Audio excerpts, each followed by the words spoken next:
Le vendredi 11 juin est sorti le deuxième album de Clara Luciani, Cœur.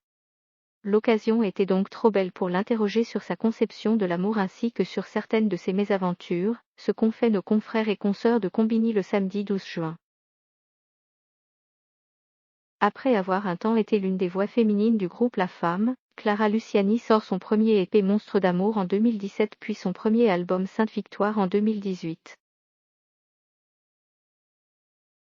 Une victoire de la musique dans la catégorie Révélation scène et un concert à l'Olympia plus tard, la jeune chanteuse corse est devenue une véritable vedette qui voit son premier album être réédité accompagné de titres inédits.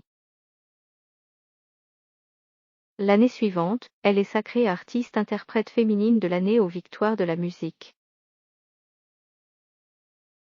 Un succès mérité pour l'interprète de la Grenade qui vient par ailleurs de sortir son second album, Cœur, dans lequel elle chante notamment aux côtés de Julien Doré. Une relation nocive. Il semble donc parfaitement naturel que nos confrères et consoeurs de Combini l'aient interrogé sur sa manière d'envisager le sentiment amoureux. C'est une question compliquée parce qu'il y a plein de formes d'amour donc il faudrait une définition à chaque fois, explique-t-elle tout d'abord de sa douce voix, mais je dirais que c'est un sentiment puissant, tendre ou dévastateur. Il est vrai que la chanteuse a malheureusement connu une relation des plus compliquées avec l'un de ses anciens compagnons, comme elle le confiait dans les colonnes du magazine Néon en 2020, « J'étais en couple avec un mec qui a ensuite inspiré l'album.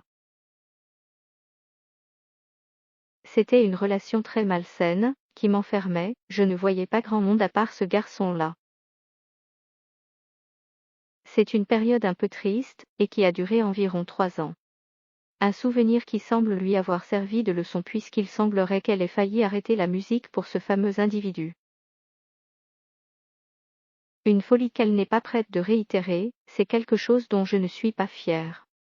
J'ai mis ma musique de côté et ça je ne le referai plus.